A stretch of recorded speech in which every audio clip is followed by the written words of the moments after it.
Welcome to the first installment of Q&A with Datafied. Now, this video is going to probably be the only one that's in a long format. Everything else I'm going to do as a short, because at the end of the day, I'll be able to answer questions faster that way. Plus, no one's really watching shorts anyways. The algorithm got all sorts of screwed up with the video back in June of 24. So anyway, if you're watching this, welcome. Leave a comment on this video or on any of the Q&A videos later on, because instead of trying to collect Q&A questions and then making one big video like at the end of the year or something like that, I just want to answer them as they come. And a big one that I get is dimensions on the layout. And I don't think it's just because, that's kind of a video that a lot of YouTube type guys do. Admittedly, the secondhand overland is a little bit different. And I always have questions of, why can't you run this? Why can't you run that? Oh, because the curves. What are the curves? What are your curves? Okay, here's all of that right now. What are the dimensions of your layout, good sir? And as you can already tell, that's not exactly a cut and dry answer that I can give, because there's not just a big rectangle table. This thing loops around and is essentially a gigantic piece of custom-built furniture. So, because my layout pretty much goes edge to edge with track, it will probably make more sense to explain to you what the curves are that we're dealing with here.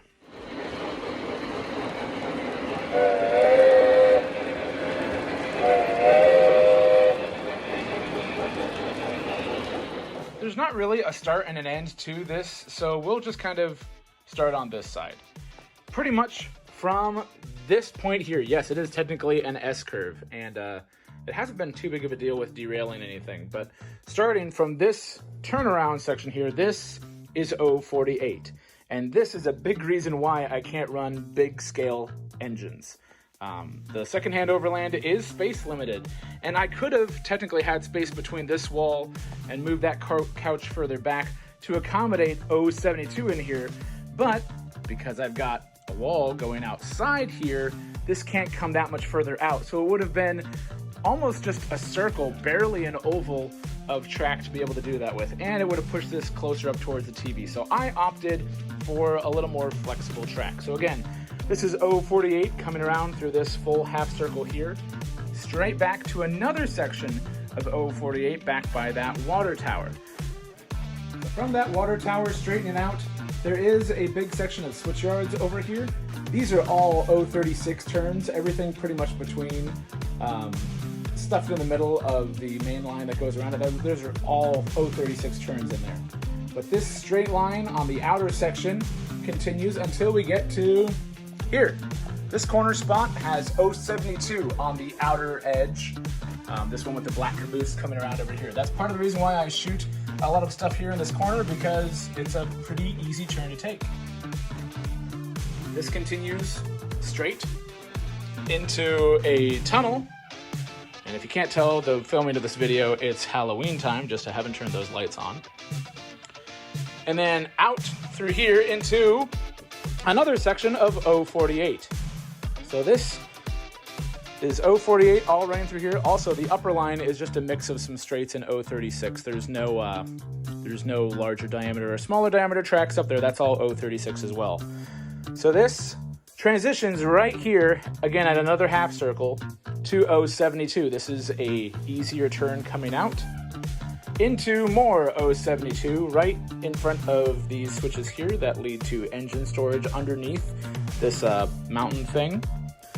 And so this 072 straightens out. This is also where the main power, everything else is stored underneath here. And this turns into 060. So we've got 060 and 072.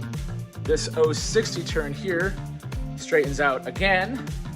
And then right when we get to this last turn along the edge of the couch, it's 084. That is the largest diameter track I have on the secondhand overland. And like I mentioned before, it transitions directly into an 048. Now I've had questions. Why don't you straighten out that section there so that way you don't have an S-curve kind of, throwing trains off? And first of all, again, I haven't really had issues with engines getting thrown off by that S-curve. But second of all, I am space limited. I literally cannot bump these tracks out any further without impeding on the doorway there. So the space I have is the space I have, and I made the most of it. So that's the main line for the secondhand overland. That's also a big reason why it's mostly command control, because it is just one big main line. Over here in the switch yards, again, I mentioned it's all 036, but just to kind of give you an idea of how it's all laid out, there's two lines out here on the edge. These are kind of for just holding longer trains of stuff. I especially like these longer ones because I can essentially swap out freight cars for passenger cars for some of these locomotives. But also they are all manual switches, and they're all facing in a row towards the edge of the couch. So that's kind of a popular spot to run trains from, is that corner, because you can then reach all of the switches needed to get things in and out of the switch yards over here. This last switch here is the only powered one. It's an 072 switch that goes into the storage underneath this big old mountain here. All of this is powered off of the main line, so if I flip this switch, it turns off the power to all of these. But yeah, so if you ever see trains going in and out of these on videos, it's just movie magic. There's not actually more lines going to and from the secondhand overland. I just have the main line and this elevated line. Now, the decor and all that changes with the seasons because I intentionally wanted this area to be something that we could change up based on whatever we want to decorate. If this thing's going to take up enough room to be furniture, then it also needs to change with whatever's going on. So Halloween, Christmas, winter, spring, summer, 4th of July, all that fun stuff. It's just great to change things up here.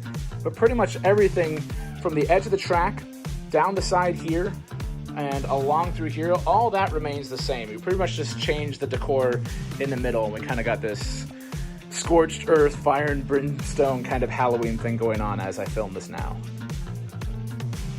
So if you've got more questions, ask in the comments here on future shorts and videos. I'm gonna assemble all of these in a playlist so that way they're easy to find.